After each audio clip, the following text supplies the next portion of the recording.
Hello, music fans. You're watching Death by Unicorn, where we talk about metal, rock, and prog music.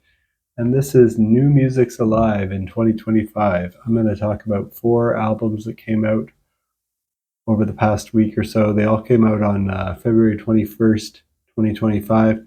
And I'll talk about them in my order of preference, starting with Killswitch Engage and their album This Consequence. This is the 9th album by this American melodic metalcore band, and I'm putting this one in my excellent tier. I think Killswitch Engage is one of the best metalcore bands of all time, and everything they do is consistently excellent.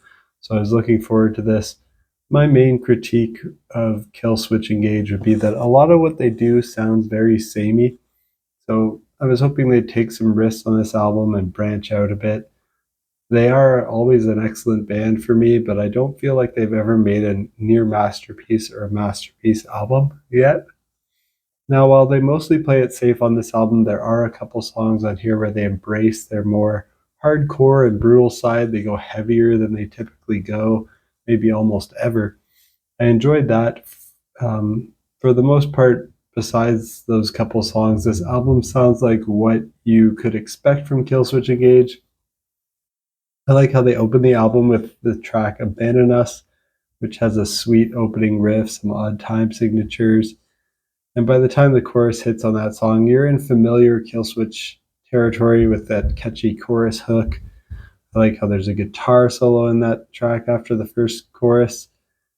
Track 4 and 5 are Forever Aligned and I Believe, which are the early release singles, and these are the catchiest and most radio-friendly and most typical Killswitch Engage formula on the album. Good songs, but nothing surprising here. The Fall of Us is a really heavy one that has blast beat drumming, but it also still has great melodic moments. That sounds good to you? Check out Killswitch Engage and their album This Consequence.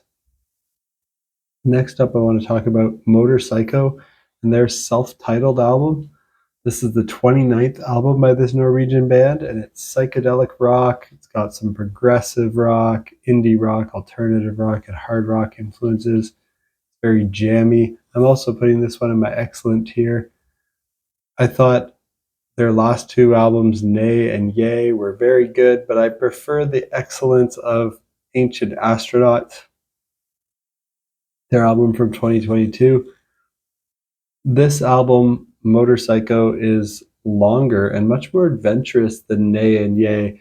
It gets them back up to the excellence of Ancient Astronauts. Check it out if you're a fan of King Gizzard and the Lizard Wizard. It's like them. It's very jammy. It has time signature changes. It's a fun listen. The second track, Lair of Hemley, reminds me of the Tea Party and Led Zeppelin and how they riff around on an acoustic guitar and open tuning. The 8th track is a 21-minute prog rock epic called Neo Tsar, The Second Coming. There's some pretty catchy, groovy stuff on this album, but then there's also stuff that's dissonant, atonal, and noisy, like some of the experimental moments of King Crimson's catalogs. All in all, it's a really wild ride, and I really enjoyed listening to this one by Motorpsycho. So if that sounds good to you, check out Motorpsycho's self-titled album. Next up in my very good tier, I've got Silverstein with their album Antibloom. This is the 12th album by this Canadian band, and it's post-hardcore with emo, screamo, melodic hardcore, metalcore, and indie rock influences. And I'm never sure whether to say Silverstein or Silverstein. I feel like I should know this. I've seen this band live many times. I've listened to them for a while. Great Canadian band. This one, Antibloom, is part of a double album. It's the first part of a double album. And the second part is going to be called Pink Moon, and it's going to come out later in 2025. Now, I consider a handful of Silverstein's albums excellent, but while they've been very good over the past 10 years or so, the material they've been putting out wasn't as exciting for me. Felt a bit too samey, just like I was saying about Killswitch Engage. Really kind of repeating everything they've done before. But this release is very short. It's just over 20 minutes, so it flies by. It's very well done. I like that there's some variety in the songs and the styles showcased on here. Stress, for example, is a really heavy track. It almost gives me new metal vibes with the vocal delivery that, while screamed, almost sounds like a rap delivery. And that was something that I thought was pretty new for them and that I hadn't heard them do much before. And I think these are some of the best tracks they've made in a decade or so. But nothing grabbed me as much as some of their classic stuff. Maybe I need to hear it in context with the second part of the album.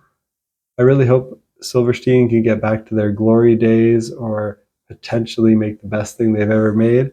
So I'm really looking forward to hearing the second half of this. If that sounds good to you, check out Antibloom by Silverstein. And the last one that I want to talk about is by the group Jason Bieler and the Baron von Bielski Orchestra, and it's called The Escapologist. I'm also putting this in my very good tier. This is the fourth album by this American artist, and it's progressive rock with hard rock and alternative metal influences. I thought the last album by this project was good. It was quirky and experimental in some parts, but also accessible in other parts as well. And for this album, I like the early release single I heard from it, Savior. This album is very similar to Jason Bieler's last one. I don't think it's going to make my year-end list or anything, but it is still a very good one to check out. If you're a fan of Devin Townsend and Mr. Bungle, check it out. It is kind of quirky like them, but it manages to be accessible at the same time. That sounds good to you. Check out The Escapologist by Jason Bieler and the Baron von Bielski Orchestra. And that's it for my first impressions on these four albums that came out on February 21st, 2025. Have you heard any of these? Let me know what you think of them down in the comments. And if you heard anything else that came out recently that you think I might enjoy, also let me know. And hopefully you haven't heard all of them and I turned you on to some new music. I always like knowing that I introduce people to new music. If you do happen to check any of these out, do let me know what you think. And stay tuned for next time. Peace out.